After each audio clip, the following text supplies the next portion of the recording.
Olá, boa noite. O programa de hoje dá sequência à série de entrevistas com candidatos e candidatas que irão representar Pernambuco no Senado nos próximos 8 anos. O dia de cada participante foi escolhido por sorteio, com a presença dos assessores dos partidos e coligações. A duração para cada candidato ou candidata é de 1 hora, com 2 intervalos. Nosso entrevistado de hoje é Silvio Costa, candidato ao Senado pelo Avante, integrando a coligação O Pernambuco que Você Quer. Seja bem-vindo, candidato. Boa noite, Valdir. Boa noite, senhores pernambucanos e pernambucanas. Estou à sua disposição. Obrigado. O nosso roteiro inclui perguntas sobre a vida pública e carreira política do candidato, bem como sobre suas propostas e posicionamento em relação às questões de Pernambuco e do Brasil.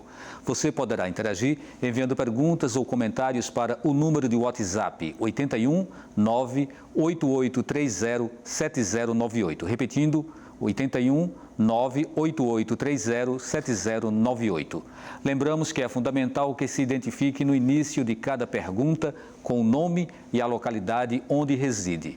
O programa também pode ser acompanhado pela internet no seguinte endereço eletrônico: www.ufpe.br/NTVRU.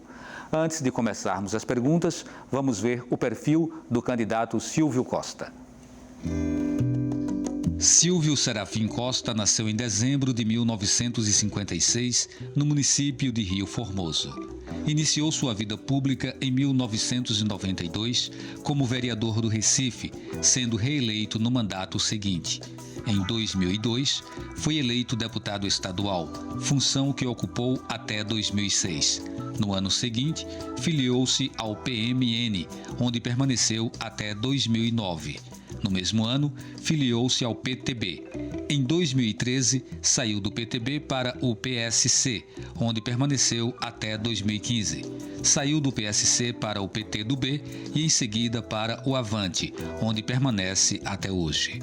Durante este período, assumiu a vaga de deputado federal por 3 mandatos, sendo vice-líder do bloco formado pelo PSB, PDT, PCdoB, PMN, PHS e PRB. Foi contra o impeachment da ex-presidenta Dilma Rousseff. Atualmente, é deputado federal e empresário do setor de educação. Silvio Costa é candidato pelo Avante ao Senado Federal, ao lado de Lídia Brunes, também candidata pela mesma coligação. Bem, candidato, como a gente falou aqui no início, nós temos 1 hora para conversar. Eu queria começar entendendo de onde vem a sua vocação para a política. Deixa eu te falar, desde a universidade que eu participava do movimento estudantil. Depois eu me transformei em professor e na primeira greve de professor, em 79 aqui, eu fui um dos líderes dessa greve de professores. Nessa época eu era professor do Colégio Santa Maria. Trabalhei no Colégio União muitos anos também. E evidentemente a política, eu não sou de origem oligárquica. Eu sou filho de um trabalhador rural. Quando eu nasci, o meu pai era cortador de cana. Então, eu não tenho essa questão de efetivamente ter uma raiz lá em cima da política. Eu acho que a política você aprende no dia a dia. Eu acho que a política é como beber água. Você tem que fazer todo dia. Se as pessoas discutissem, debatessem, dialogassem sobre política todos os dias, o mundo, evidentemente, seria muito melhor. Porque todas as decisões do mundo, você sabe disso, passam necessariamente pela política. Então, se as pessoas banalizam a política, as pessoas, no fundo, estão trabalhando de forma equivocada. O senhor falou que não tem uma origem oligárquica, no sentido de que também a política ela não vem de seus pais, de seus antecessores. Mas isso acontece hoje com do senhor para seu filho. Não. Isso você me dá uma oportunidade, inclusive, de dar uma resposta que as pessoas compreendem. Ô, Valdir, me diz uma coisa. Quando o filho de um médico, ele quer ser médico, a sociedade aplaude. Quando o filho de um jornalista quer ser jornalista, a sociedade acha a coisa mais natural do mundo. quando um filho de um advogado quer ser advogado, a sociedade também acha natural. Eu tenho 4 filhos. O meu filho mais velho, o Silvio Costa Filho, ele é formado em pedagogia. Ele entrou na universidade, se elegeu presidente do DA, se reelegeu, fez política estudantil. Lá atrás, em 2002, quando eu me elegi deputado estadual, quando chegou em 2004, ele disse, olha, eu queria participar do debate político. Foi candidato a vereador e teve 10.700 votos à época, foi o 4º mais votado de Recife, e é um cara que efetivamente hoje é líder da oposição e é candidato a deputado federal. O meu segundo filho, ele é economista, Carlos Costa, ele é economista e ele é advogado. Ele milita na advocacia, na economia, inclusive ele tem uma parceria com o ex-ministro da Educação, Zé Eduardo Cardoso. É o cara, né, porque é meu filho, mas muitíssimo estudioso. A minha filha, Marcela Costa, ela é médica, é ginecologista. E ela, evidentemente, tem vocação pela medicina, é apaixonada pela medicina. O meu filho mais novo, João Paulo Costa, ele fez gestão pública. Ele é apaixonado pela vida pública. Então, não é pelo fato dele ser filho de um político que eu tenho que podar a sua cidadania. Até porque política é uma questão de vocação mesmo. Do mesmo jeito que tem gente que nasce para jogar bola, que tem gente que nasce para ser padre, para ser pastor, tem gente que nasce com vocação política. O João Paulo Costa, por exemplo, nasceu com vocação política. E como a escolha se dá pelo voto, não é você, claro, na verdade, não é você quem faz, é a sociedade, claro, né, a população claro. quem faz a escolha. Quando eu falei a questão oligarca, é a questão de você criar aquela velha cultura que você sabe, porque a política, acima de tudo, as pessoas têm que entender que não é uma questão de idade, é uma questão de mentalidade, de novas mentalidades. A política tem que ser de forma permanente um debate de ideias, de construção de cidadania. O importante é que você seja um bom político e que você seja reconhecido na sociedade como uma pessoa que faz exatamente pelo povo, né, que tem realmente um compromisso social. Talvez esse seja o problema que mais hoje aflige a população brasileira, que é a dificuldade de identificar os políticos honestos, os políticos verdadeiros, e que fazem jus ao fato de serem representantes da sociedade. Ô Valdir, deixa eu te falar. Você sabe que política não é profissão. Política é representação. Eu só serei político até o dia que as pessoas quiserem. O fato é o seguinte, esse processo de banalização da política que acontece atualmente no país, evidentemente, é uma coisa que as pessoas deveriam fazer uma grande reflexão. Porque a rigor, a política, quando feita com dignidade, com respeito às pessoas, você sabe que é a única forma de você construir cidadania, de você transformar uma cidade, transformar um país. Então, o que é que eu acho? As pessoas lá nos países nórdicos, na Dinamarca, na Noruega, do mesmo jeito que a gente tem o nosso médico aqui, lá eles têm um político deles. Eles votam e acompanham o mandato dos políticos ao longo de 4 anos. Por exemplo, eu fico indignado, veja, Jarbas Vasconcelos foi citado na Operação Lava Jato. Eu vou repetir, Jarbas Vasconcelos foi citado na Operação Lava Jato. O processo dele foi arquivado por conta da idade dele. Ele está liderando as pesquisas aqui. Renan Calheiros também foi citado na Lava Jato. Lidera as pesquisas lá em Alagoas.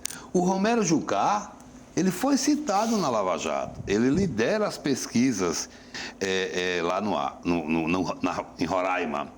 Veja, como é que um político é citado na Lava Jato? A Lava Jato é uma operação que presta um grande serviço ao país, na minha opinião.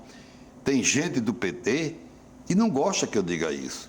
Mas eu acho que Sérgio Moro, ele presta um grande serviço ao país. Ele prendeu o bandido Eduardo Cunha.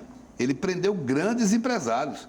Reconheço que o Sérgio Moro, em relação ao presidente Lula, ele tem um ranço, a má vontade de parte dessa elite sulista que roubou esse país durante 500 anos. Então, o Sérgio Moro, em relação a Lula, ele tem um ranço. Por exemplo, aquela condução coercitiva do presidente Lula lá atrás, Era uma coisa hiper desnecessária. Eu lembro que quando aquele juiz mandou soltar o presidente Lula, o Sérgio Moro estava de férias e correu. Então, em relação ao presidente Lula, por exemplo, eu acho, ele prendeu um grande líder mundial, na minha opinião, sem a chamada materialidade do crime. Ele prendeu o presidente Lula por uma coisa chamada ocultação de patrimônio. Na Constituição da República está muito claro, você só pode ser penalizado com a materialidade do crime. Não tem a materialidade do crime em relação ao presidente Lula. Então, eu vou só concluir. Então, o debate nesse país, lamentavelmente, ele está sendo o debate na ética, quando ética é obrigação na política. Ética não tem que ser bandeira de político. Ética é obrigação. Agora, Jarbas Vasconcelos, Renan Calheiros, Romero Jucá, tudo citado na Lava Jato e liderando pesquisa, é o caso de lembrar o Legião Urbana. Que país é esse? Certo, a gente volta a falar sobre esses tópicos aí que o senhor levantou, mas eu queria puxar aqui um ponto que me parece curioso. PMN, PTB, PSC, PTdoB, Avante. O senhor já encontrou o partido definitivo ou ainda está à procura desse partido? Por quê? É difícil a gente encontrar um partido ou surgir no país um partido que ideologicamente ele seja tão coeso, tão coerente, que leve os seus afiliados a permanecerem nele por décadas e não por períodos tão curtos? Deixa eu te falar, a minha vida partidária, eu reconheço, ela é uma coisa muito similar que eu tenho com o Ciro Gomes. Eu tenho uma relação pessoal com o Ciro, eu não vou votar em Ciro, voto em Fernando Haddad. Acho o Ciro um grande quadro, um homem sério, um homem que não tem nada de desabone, mas eu voto em Fernando Haddad. Agora, a minha vida partidária é igual à de Ciro. Por quê? Porque a política é um assunto local. Por exemplo, por que é que lá atrás, em 2014, por exemplo, por que é que eu fui para o Avante? Eu não mudei do PTdoB para o Avante. PTdoB e Avante é a mesma coisa. O PTdoB mudou de nome para Avante. Por que é que eu fui para o Avante? No episódio do impeachment, eu lembro como se fosse hoje, eu estava vindo com a presidente Dilma, eu era vice-líder do governo da presidente, eu estava vindo coincidentemente para Pernambuco. A presidente disse, Silva, e eu era do PSC. Eu fui para o PSC em 2014, por quê? Porque nós precisávamos construir na nossa coligação um certo tempo de televisão. Aí entra o pragmatismo da política. Veja o que esse Paulo Câmara, junto com esse povo aí, fez agora para ter o maior tempo de televisão. Então, eu acho assim, eu acho que nós precisávamos construir um tempo de televisão lá em 2014. Bom, eu fui para o PSC. Quando começou o episódio do impeachment, o presidente do meu partido, do PSC, não queria me colocar na comissão do impeachment de jeito nenhum. A presidente Dilma me queria, de todo jeito, queria que eu participasse da comissão do impeachment. O único partido que me deu a vaga, que garantiu a vaga na comissão do impeachment, foi o Avante. Então, ali, o mais importante para mim não era o partido, era a defesa da democracia. A presidente Dilma estava sendo penalizada por um crime que ela não cometeu. Porque aquela história que Janaína inventou e Eduardo Cunha, aquele bandido, inventou de pedalada fiscal, Lula tinha feito, Fernando Henrique tinha feito. Aquilo dali foi parte da elite paulista que, efetivamente, no primeiro governo da presidente Dilma, ela fez uma política de desoneração, ela desonerou Folha, ela desonerou aquela linha branca, e aí deixaram de entrar nos cofres públicos 400 bilhões de reais. Quando chegou o segundo, eu reconheço que o Guido Mantega exagerou nas desonerações. Quando chegou o segundo governo Dilma, que ela precisou do apoio do setor produtivo, os caras falharam com ela, viraram as costas. E aí esse Michel Temer, que é um grande canalha, um grande golpista, um dos maiores traidores da história de Pernambuco, se articulou com o cara da Fiesp, e eles deram um golpe mesmo. Aquilo foi um golpe. Eles desrespeitaram 54 milhões de brasileiros. Então eu fui para o Avante porque o Avante foi o único partido que me deu a chance de defender a democracia. Então eu votei contra o impeachment através do Avante. Se não fosse o Avante, eu não teria participado do debate nas comissões do impeachment.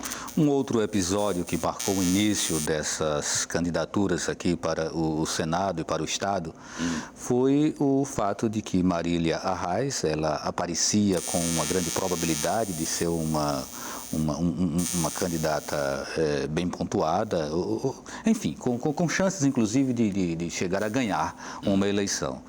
né? E aí o próprio Partido dos Trabalhadores, ele rejeitou a candidatura de Marília. E o senhor estava naquele momento já muito próximo de Marília. Ela já chegava a falar numa possibilidade de serem candidatos ao Senado, o senhor e Silvio Costa. Depois não funcionou. Hoje o senhor está ligado à chapa de Maurício Randes. E Maurício Randes, ele defende Ciro Gomes. Né? Então, como que o senhor avaliou esse episódio? E até que ponto isso acabou penalizando os seus interesses em sair candidato ao Senado? Deixa eu te falar. Começa que eu não sou petista, eu sou lulista. Eu sou admirador das políticas de inclusão social promovidas pelo presidente Lula e continuadas pela presidente Dilma no nosso país. Foi o presidente Lula que aumentou a capacidade de compra, o poder de compra do brasileiro. Vou falar uma coisa, nós estamos aqui na universidade. Foi o governo que mais criou universidades no Brasil, foi o governo Lula. Em 500 anos de Brasil, sabe quantas escolas técnicas foram construídas por os governos em 500 anos? 30 e poucas. No governo Lula, com Haddad, que vai ser o futuro presidente da República, foram construídas 214 escolas técnicas. O governo Lula é um governo que tinha compromisso com a construção da cidadania, com a inclusão social. Foi um governo que colocou pela primeira vez os menos favorecidos no orçamento. Foi Lula que colocou o filho de pobre para estudar medicina. Foi Lula que colocou pobre para andar de avião. Por isso que eu sou admirador das políticas de inclusão social do presidente Lula. Eu sou um lulista de carteirinha. Bom, o que é que aconteceu em relação à candidatura da vereadora Marília Reis?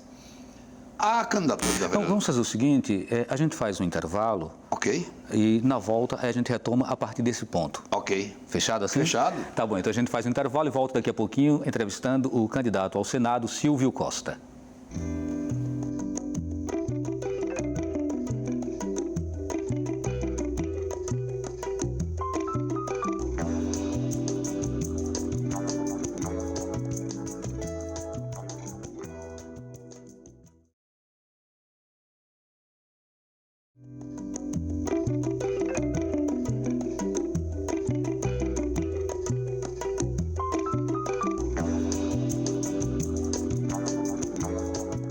Estamos de volta com o Opinião Pernambuco, especial eleições. Hoje conversando com Silvio Costa, candidato ao Senado pelo Avante.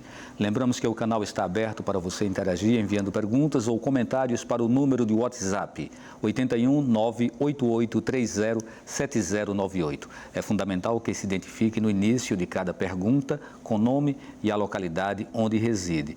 Bem, no bloco anterior, o candidato estava dando uma resposta e começaria a falar sobre o que aconteceu com o fato da candidatura de Marília Reis. Veja, essa operação da retirada da candidatura de Marília Reis foi uma das operações políticas mais nojentas da história de Pernambuco, patrocinadas pelo PSB de Paulo Câmara, que o PSB foi o grande golpista da presidente Dilma, o PSB.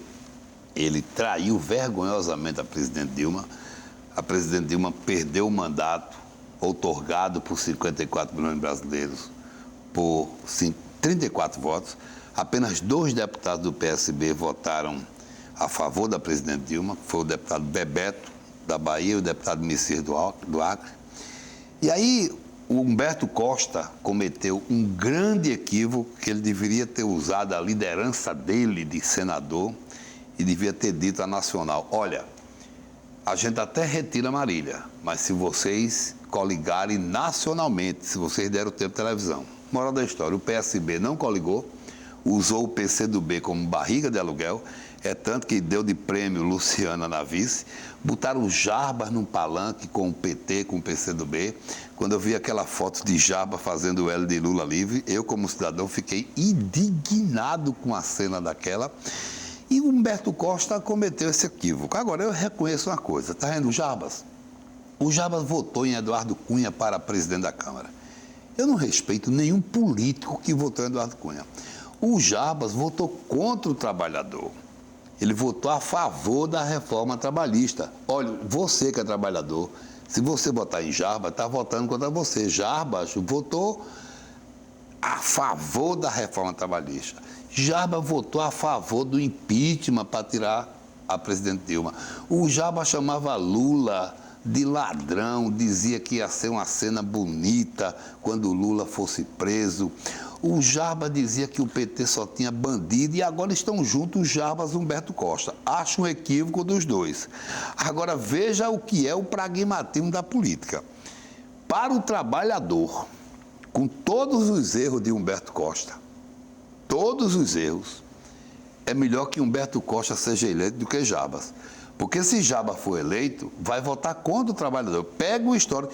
Jarbas só faz dormir lá no Senado. O cara já foi senador da República, eu vou chegar lá, já foi senador da República uma vez e o cara não tem um projeto. Aí quando eu vejo esses caras agora juntos, sabe, eu acho um desrespeito ao povo de Pernambuco. Então, acho que Humberto cometeu esse equívoco, mas não quero penalizar. Entendo a sua colocação, candidato, mas como a gente não está com o Jarbas aqui do outro lado... Mas ele não virá aqui? Para rebater, ele não veio. Né? Ele não veio por quê? Porque ele não tem o que dizer, ele não sabe falar. Tem uma pergunta aí, daqui a pouco o senhor vai ver. Ele não veio. De um telespectador, querendo saber qual a sua opinião sobre o candidato que não veio. Só um instantinho. Não, eu acho... Toda ausência, veja bem, toda ausência é atrevida. Eu queria que o Jarbas estivesse aqui na minha frente para eu dizer na cara dele. Eu luto como um urso, em pé. Agora, ele teve a vez de vir para cá e não teve respeito ao programa, não teve respeito ao senhor, não teve respeito à senhora, portanto, ele vai ter que ouvir. Ele deve estar em casa agora escutando. Eu proponho, inclusive, um debate, sobretudo na ética, porque ele foi citado na Lava Jato, inclusive o apelido dele era Viagra, na Lava Jato, e foi absolvido por conta da... Absolvido não, foi arquivado por conta da idade, ele não foi absolvido. Eu deixaria ele se colocar também, mas acho que chega num determinado momento em que a gente precisa levar para as nossas proposições. Então, assim, inclusive... atuações anteriores, né? O senhor, por exemplo, falava aqui da reforma trabalhista e o senhor votou na reforma trabalhista. Eu não votei. Você está mal informado? Não, o senhor votou contra a reforma trabalhista. Exatamente. Então, você está mal informado. Não. Contra. Aí foi um equívoco na hora que eu falei, tá? Certo. O senhor votou contra a reforma trabalhista. Certo. E o que eu queria saber, candidato, é por que o senhor votou contra a reforma trabalhista. Eu acho que é importante que as pessoas entendam por que o senhor tomou essa posição, né? Então, o senhor está com a palavra. Simples assim. Eu votei contra a reforma trabalhista, primeiro, a questão do trabalho intermitente. O trabalho intermitente, você ia transformar uma série de profissões de pessoas sem carteira assinada o tempo todo. Eu votei contra a reforma trabalhista porque na terceirização você tem a atividade fim e a atividade meio. Na hora que aprovaram a reforma daquela forma, o Supremo agora permitiu terceirizar tudo. Você terceiriza agora no Brasil tudo, porque o Legislativo abriu uma brecha para o Supremo fazer isso. Aquela terceirização, como foi aprovada, na verdade, ela penalizou o trabalhador. Todos os empresários do Brasil aplaudiram aquele tipo de reforma. Eu não sou radical. Eu acho que a gente devia ter alguma reforma trabalhista. Nós temos uma CLT meio caduca, lá da década de 40, desatualizada, analógica. Mas você não pode fazer uma reforma trabalhista que penalize mulher grávida, por exemplo. E isso está escrito lá. A questão da insalubridade, por exemplo. Então, em suma, houve um ganho por parte de alguns setores produtivos e o trabalhador, de forma geral, ele perdeu. Por isso que eu votei contra a reforma trabalhista. Mas eu não faço proselitismo político. Eu votei contra a reforma trabalhista porque eu entendo que os trabalhadores, naquele momento, eles foram penalizados. Agora, quer uma coisa boa que foi aprovada lá? O fim do imposto sindical. Você sabe que no Brasil, muitos presidentes de sindicato podem até não gostar, mas você sabe que no Brasil tem uma parcela de gente que fazia política sindical não com os melhores propósitos. Eu sou a favor da valorização do sindicato, mas como instrumento de construção de cidadania, que as pessoas participem, né? Então, a questão do imposto sindical, até a CUT defendia o fim. O presidente da CUT, Wagner, me procurou várias vezes dizendo eu sou a favor do fim do imposto sindical. Qual o risco de a terceirização alcançar o serviço público e a gente ter um definhamento na questão dos concursos públicos? O senhor, como se posicionaria ou como se posicionará no Senado, caso o senhor seja eleito, diante dessa questão? Acha possível reverter a terceirização, reverter a reforma trabalhista? Qual é a sua opinião? Não, deixa eu te falar. Vamos agora colocar as coisas de uma forma muito clara. O Brasil tem 2.200.000 servidores federais, dos quais 1 milhão é aposentado. Ponto. Então você tem 1.200.000 servidores na ativa. O que acontece? A União precisa realmente contratar novos servidores federais. Agora tem uma conta que não fecha. Nós precisamos fazer uma grande auditoria no sistema de previdência brasileiro. Precisamos mesmo fazer uma grande auditoria. Eu não discuto previdência antes da gente efetivamente investigar como é a saúde financeira do sistema previdenciário brasileiro, não só da União, mas sobretudo dos estados também. E a partir daí, você saber quanto você pode dispor de recursos para contratar. A terceirização, lamentavelmente, ela já existe do serviço público. O Banco do Brasil, por exemplo, todos os vigilantes do Banco do Brasil são terceirizados. Agora, a terceirização... O problema é que ela vai agora restrita, né? Ela sim, pega todas o problema é que o Supremo transformou ela de forma irrestrita. Você pode terceirizar tudo no Brasil. Tem a relação de PJ, por exemplo, que antigamente ela era ilegal. Agora está legalizado. Você pega, por exemplo, o William Bonner. Ele é um PJ, ele está todo dia lá no Jornal Nacional. Mas ele é uma pessoa jurídica. No dia que ele sair da Globo, se ele botar a Globo na justiça, por exemplo, ele ganha uma grande indenização na Globo. Mas ganhava. Com a decisão do Supremo agora de poder terceirizar tudo, então, efetivamente, ele pode chegar lá, inclusive, como pessoa física e fazer um contrato. Então, essa decisão vai, inclusive, que tem uma coisa que as pessoas não estão se apercebendo. Essa terceirização exagerada pode quebrar o FGTS do Brasil. Por que pode quebrar o FGTS? Porque quando você tem uma carteira assinada, você recolhe, a empresa recolhe, o trabalhador também recolhe para o sistema de proteção social do FGTS. Com a terceirização, esses recolhimentos eles vão desidratar.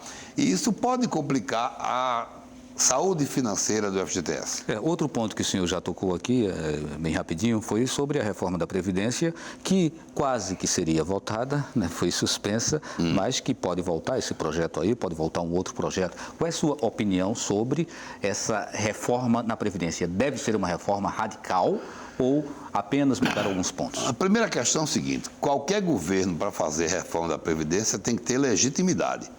Esse governo Temer não tem nenhuma legitimidade para propor reforma de Previdência. É um governo amoral e imoral, é um governo golpista. Agora, a Previdência, ela não é um problema só do Brasil. A Previdência é um problema de todos os países do mundo. Graças a Deus, as pessoas estão vivendo mais. As pessoas estão vivendo mais tempo. Se elas estão vivendo mais tempo e nascendo menos pessoas, em algum momento esse gargalo vai complicar. A China, ela tinha proibido a questão da natalidade, lembra disso? Ela agora liberou. Você vê o caso do Japão. O Japão é um país que tem uma população muito velha. No mundo todo, Valdir, para um sistema previdenciário ser equilibrado, você que tem que ter 4 pessoas na ativa, ou seja, 4 trabalhando, para segurar um inativo. Então, na medida que a população vai envelhecendo, se você não tiver os 4 ativos, o sistema quebra. O grande problema do Brasil, da Previdência do Brasil, é que houve algumas questões que ocorreram muito sérias com o país, que eu tenho que dizer isso. Ô Valdir, como é que você entrava no serviço público antes da Constituição de 88? Com a cartinha de um político, não é verdade? Depois da Constituição de 88, foi estabelecido concurso, emprego só por concurso. Então, os políticos lá de trás, da década de 70, da década de 80, eles inflacionaram muito a folha do Estado, da União, dos municípios, porque era cartinha para ganhar voto. O Estado brasileiro é um Estado pesado, nós temos uma carga tributária de 38%, que, lamentavelmente, essa carga, ela quase que não dá para pagar. Nós temos um comprometimento de folha de 60%. Tem alguns absurdos nesse país. Eu vou pegar como... eu vou chegar lá. Vamos resumir, porque a gente tem muitos tópicos. Meu irmão, você fez uma pergunta importante, eu vou chegar lá. Calma. Pega o estado de Pernambuco, qualquer estado do Brasil. Você pega 60% da receita corrente líquida do estado. 6% vai para o Poder Judiciário pagar pessoal. 2% vai para o Ministério Público. 3% vai para a Assembleia e Tribunal de Contas e 49% para o Executivo. Esses indicadores nós temos que discuti-los. Os estados efetivamente precisam ter responsabilidade fiscal. Agora, o que é que acontece? Os caras são irresponsáveis e lá na ponta querem prejudicar o servidor. Nós temos que ter uma política de valorização do servidor permanente. Mas, para isso, temos que fazer uma pedagogia diária em relação aos servidores. Resumindo, o senhor é favorável a uma reforma da Previdência, desde que ela seja negociada, conversada e não nos moldes que está sendo apresentado aí? Eu sou favorável, primeiro, a fazer uma auditoria no sistema previdenciário brasileiro. Essa é a primeira questão. A segunda questão é fazer um debate com a sociedade. Eu defendi até um plebiscito em relação à reforma da Previdência, um debate com a sociedade para que a sociedade tome conhecimento. Companheiro, como é que você pode dar o remédio se você não sabe o diagnóstico? Existe uma cortina de fumaça enorme no sistema previdenciário brasileiro. Repito, tanto nos estados como na União. Então, como é que você pode fazer uma reforma partindo de um diagnóstico que você não conhece? A gente sabe que o problema existe no mundo, mas do ponto de vista brasileiro, tem empresas por aí, por exemplo, que tratam o sistema previdenciário brasileiro como uma coisa que efetivamente é um problema da União. A Previdência não é um problema só da União, é um problema dos 206 milhões de brasileiros. Certo. Vamos para a reforma tributária. Que tipo de reforma tributária é que seria necessária para melhorar o andamento desse país? Bom, primeiro nós temos que evitar duas guerras fiscais. Vamos começar. As pessoas não vivem na União, as pessoas vivem no município, né? Vamos lá pelo ISS. Aqui em Recife, o ISS é 5%. Aqui em Olinda é 3% para alguns setores. A primeira coisa que a gente tem que discutir é universalizar a tributação. Vamos começar imposto por imposto. Eu, por exemplo, defendo o IVA, que é o Imposto Valor Agregado. Eu defendo o imposto único. Fica até muito mais fácil de você controlar, fiscalizar. Fica mais fácil para os contadores. Nos países do primeiro mundo, você tem um imposto único. Eu defendo isso. Então, o ISS tem um problema sério de guerra do município. O ICMS tem um problema também da guerra entre os estados. Você pega a guerra dos estados do Sul com os estados do Nordeste na guerra do ICMS. Você tem que fazer uma reunião e criar, na minha opinião, uma espécie de Câmara de Compensação do ICMS e fazer um debate sobre o ICMS permanente. Aí você tem o Imposto de Renda e o IPI. Esses são os dois maiores impostos do Brasil, o IPI e o Imposto de Renda. Esses dois impostos é que sustentam os estados e sustentam os municípios, porque tanto o FPM como o FPE têm como base o IPI e o Imposto de Renda.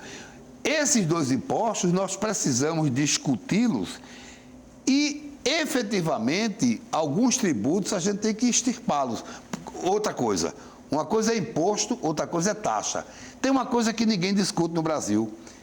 Se fala de reforma tributária, mas não se fala na quantidade de taxas que o cidadão paga no Brasil. É taxa para tudo. Se o senhor quiser complementar essa resposta, a gente pode fazer isso ainda no próximo bloco. Claro. Certo? Então a gente faz o intervalo e volto daqui a pouquinho conversando com o candidato Silvio Costa.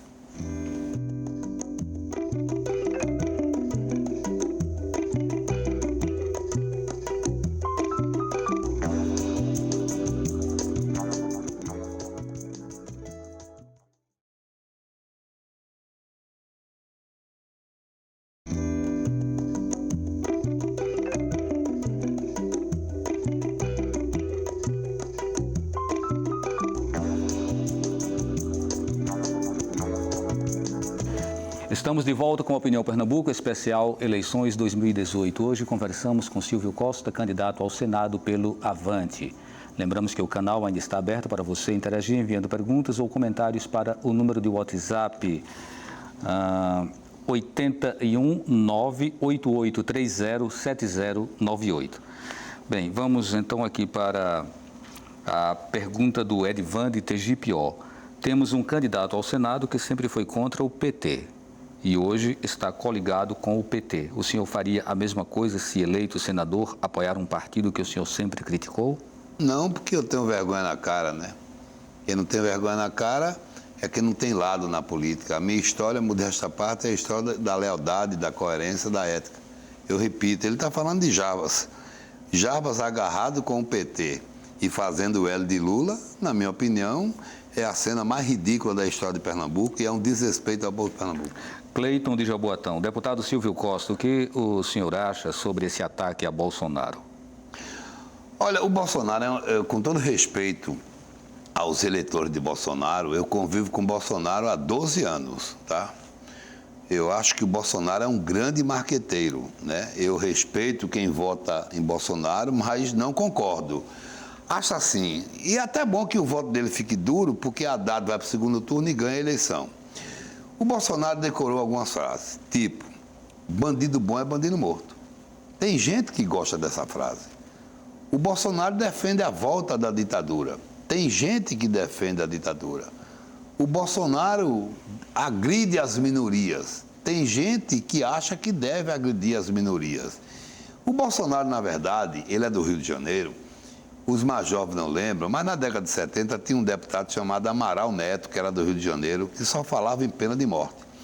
Quando Amaral Neto deixou de ser deputado, chegou lá, Bolsonaro imitou Amaral Neto. E Bolsonaro representa um pouco, na minha opinião, a negação da política. E outra coisa, Bolsonaro é um cara farsante, inclusive. Deixa eu te contar só uma história de Bolsonaro. Você lembra daquela mala lá de Rocha Loures, do dinheiro de Temer, né? Sim. Correndo na Rio de São Paulo? Todo mundo sabe que aquele dinheiro era de Temer. Aí o Supremo pediu para investigar Temer, né? Pediu para investigar Temer. Nós que queríamos que Temer fosse investigado, nós estávamos dizendo o seguinte, olha, você não dê presença, porque se você der presença no painel, você está salvando o Temer. Porque se der presença, a gente é que tem que ter os votos. Então não vamos dar presença para deixar Temer sangrando aí para ver se ele renuncia. Pois Bolsonaro e o filho dele foram lá e deram presença e depois foram e votaram contra Temer. Ele diz que, então, ele na verdade, sabe, é um cara que acertou no marketing. O eleitor dele, inclusive, hoje é um eleitor entusiasmado. Essa facada que aconteceu é uma coisa horrorosa. O cara não pode fazer política desse jeito. Isso é uma coisa, uma agressão à democracia. O cara ia agredir e danar uma faca no presidente da República, no candidato a presidente da República. Independente de quem seja. Isso, né? É uma coisa absurda, entendeu? Essa facada o colocou definitivamente no segundo turno. Mas o Bolsonaro, eu respeito você que vota nele. Acho que você está equivocado. Mas você vai ver que no segundo turno o Haddad vai com ele e Haddad vai ganhar a eleição.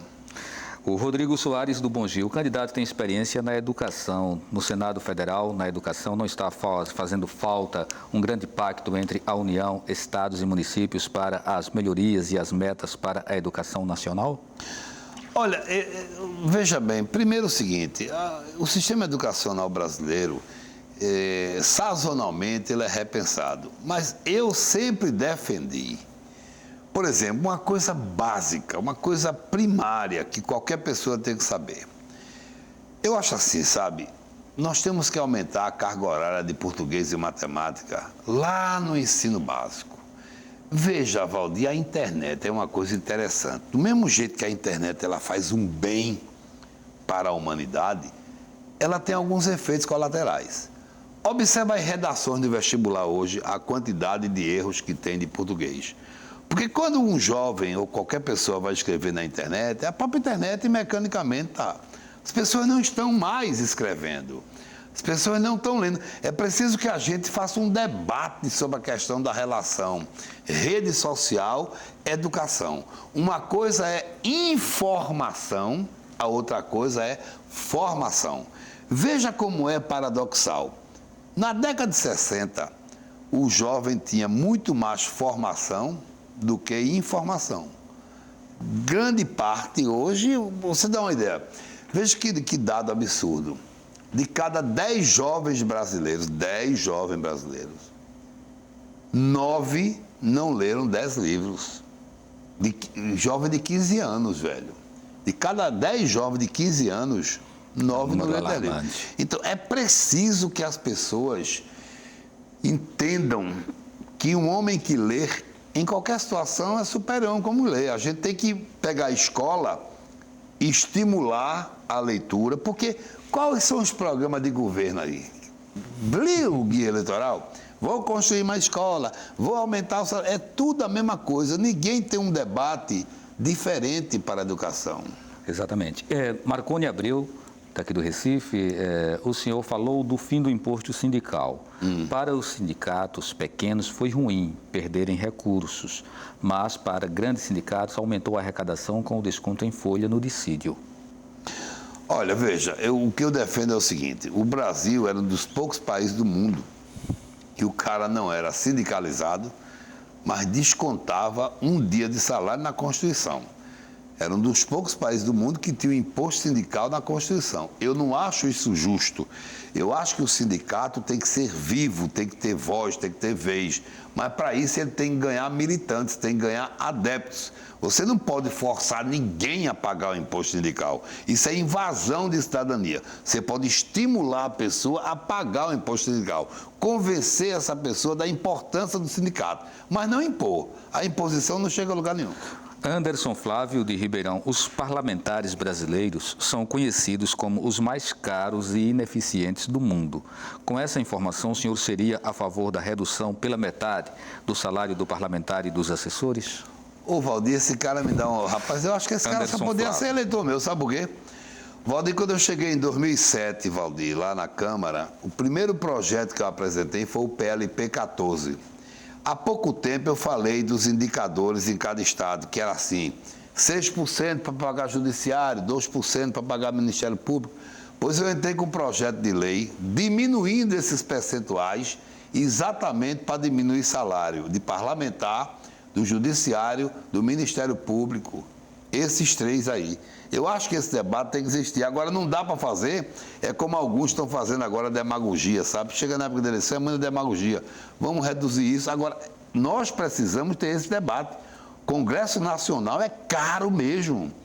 Veja, você falou de Bolsonaro há pouco tempo. Veja o que Bolsonaro fez. Um deputado federal, ele tem direito a morar num apartamento em Brasília, ou então, se ele não quiser morar num apartamento, ele tem um auxílio moradia. Se ele tiver um apartamento em Brasília, se ele tiver, ele não pode nem morar no apartamento, nem pode receber auxílio moradia. O Bolsonaro tem um apartamento em Brasília e recebeu auxílio moradia. E isto é corrupção.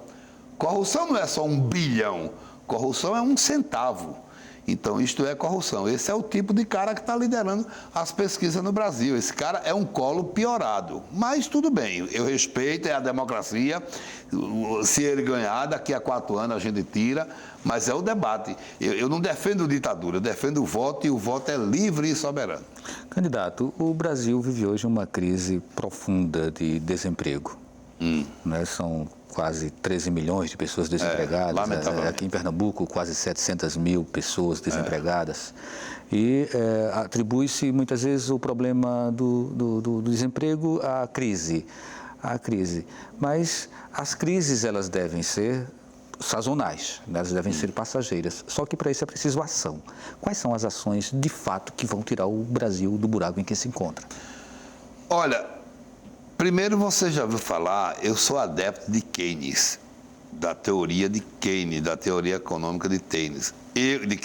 Eu defendo, em determinados setores, o Estado investidor mesmo. O Estado tem que investir para melhorar a capacidade de geração de emprego e gerar mais renda. Também. Eu defendo isso, como a Haddad defende, como Lula. Esse foi o modelo de Lula, não é? não é um modelo que foi criado por Lula, isso foi criado por Keynes lá na década de 20, quando houve a quebra da Bolsa lá dos Estados Unidos, né? O Estado investiu, gera emprego, gera imposto e começa a girar isso aí. Agora, com um grau de responsabilidade, você não pode fazer isso e aumentar a capacidade de endividamento. Veja o caso de Pernambuco. Um Estado pode dever até 200% da sua receita corrente líquida. Esse atual governador de Pernambuco, ele pediu dinheiro emprestado para pagar a folha. Então, ele aumentou a dívida de Pernambuco, a relação dívida-PIB foi aumentada aqui em Pernambuco. Eu acho que o Brasil precisa, na verdade, de um choque de responsabilidade pública, um choque de gestão pública. Você não gera emprego apenas com a vocação do setor privado. O Estado tem que estimular o setor privado. A PEC dos gastos, que na verdade é a PEC do corte nos investimentos, ela não vai dificultar essa retomada?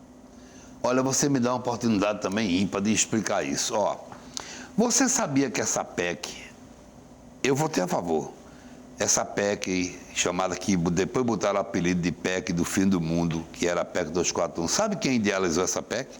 O governo da presidente Dilma. Eu participei de várias reuniões, a presidente Dilma, Nelson Barbosa, que era ministro, Miriam Belchior, que era da Caixa Econômica, Gleisi, que era da Casa Civil, Zé Guimarães e eu, que era vice-líder. Nós participamos de várias reuniões onde Nelson e esse Diogo, que está lá no planejamento, que é um traidor, continuou ligado a Romero Jucá. Nós participamos de várias reuniões para aprovar essa PEC lá, da chamada PEC do gasto público. Sabe qual era a diferença? É que Dilma tinha uma proposta de 10 anos e o Temer botou para 20 anos. Quando o Meirelles chegou lá, botou para 20 anos. E eu, para manter minha coerência, eu fui e votei a favor. Aliás, eu até me arrependo desse voto. Não estou fazendo demagogia como Paulo Câmara. Agora, esta PEC também, ela não é o diabo que estão dizendo, não. Porque, na verdade, se o Brasil volta a crescer, o impacto da PEC no emprego, no salário, não é do tamanho que as pessoas estão dizendo. Tem uma leitura, tem muita também discussão equivocada sobre essa PEC. O que o senhor acha da ideologia de gênero? A pergunta é do Enio José do Ibura. Amigo, eu sou a favor da liberdade, rapaz. Eu sou a favor do ser humano. O ser humano tem o direito de fazer literalmente o que ele quiser.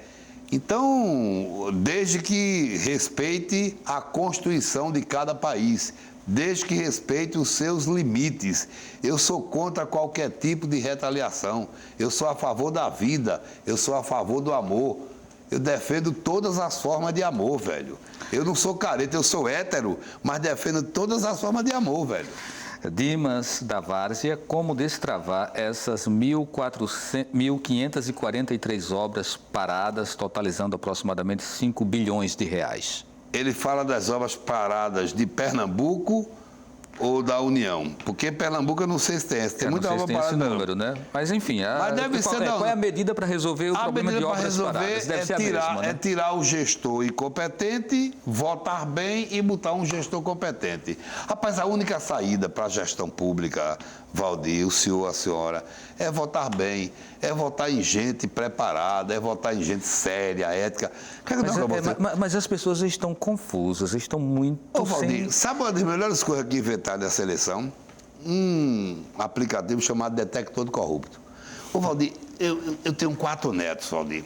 Eu tenho 2 homens, Silvio e Felipe, e tenho Luiz e Alice. Duvido um neto meu me ver um dia na televisão, o avô dele, envolvido com corrupção. Política, Valdir, é lugar de homem de bem, que infelizmente tem muita gente ruim. Por exemplo, eu estou nisso há 23 anos. Eu desafio um brasileiro, uma brasileira, modesta à parte, encontrar um sinão na minha vida pública. Ô, amigo velho, sabe o que é que os meus adversários dizem? Todas as vezes que a televisão anunciava, fulano de tal está na Lava Jato, aí os meus adversários, rapaz, esse cara não aparece na Lava Jato, não, é? Então, eu não estou na Lava Jato e jamais estarei na Lava Jato. Eu não sou investigado da Polícia Federal. Eu faço política, Valdir, com respeito às pessoas, com dignidade. Eu digo a meus netos e disse aos meus filhos, política, repito, é a coisa mais séria que alguém pode ter na vida é a política, desde que feita com respeito às pessoas e com muita seriedade. Quando eu vejo, meu irmão, um Eduardo Cunha, meu irmão, dos 4 ou 5 adversários aqui, 3 votaram em Eduardo Cunha para presidente. O cara não tinha obrigação de saber a vida preguiça daquele cara, velho. O cara votar para liberar Michel Temer. Então, as pessoas, velho, têm que fazer a pedagogia.